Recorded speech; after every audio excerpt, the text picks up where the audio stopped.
kumain para hindi tayo mahuli sa parlor. Baka mamaya tanghaliin tayo.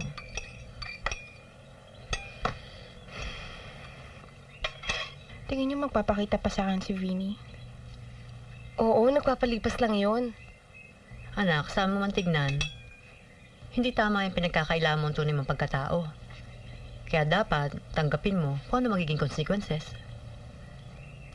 Wala na ba akong karapatang mangarap? Walang masamang mangarap. Ilagay mo lang sa tamang lugar. Noong una, akala ko laro-laro lang. Tapos yun pala, sasabihin mo rin kay Vinny yung totoo. Natakot kasi ako baka mawala siya sa akin. Nawala pa rin naman siya, di ba? Sana wag ninyo ikahiya kung ano kayo. Tandaan ninyo, kung ano ang tingin ninyo sa sarili ninyo, ganon din ang magiging tingin ng ibang tao sa inyo. Kaya dapat kayo ang unang magbigay ng respeto sa mga sarili ninyo.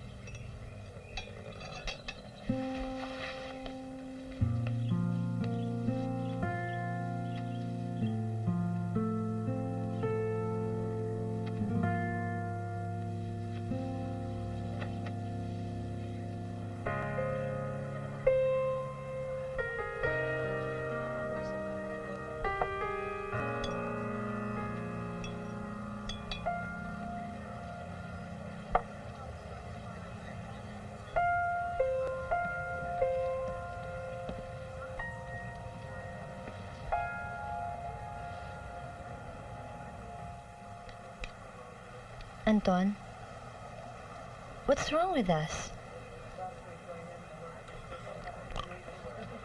Kala ko ba nagkasundo na tayo? Nabobore ka na ba sa akin? Siyempre hindi. Magaling pa ba ako sa kama? Oo naman. Magaling pa ba akong humalik? Oo. Pag iniisip mo ba ako, nagiinit ka ba? Gusto mo akong ihiga at saka hatakan sa kama? Dahil hindi ka makapagpigil? Bakit ba ganyan ka magsalita? Tumingin ka ng diretso sa mata ko at sagutin mo ko. Pag magkatabi ba tayo o magkadikit yung mga balikat natin, do you think of sex? You're more than sex to me. Do you think of sex? Sometimes. Then bored ka na sa akin.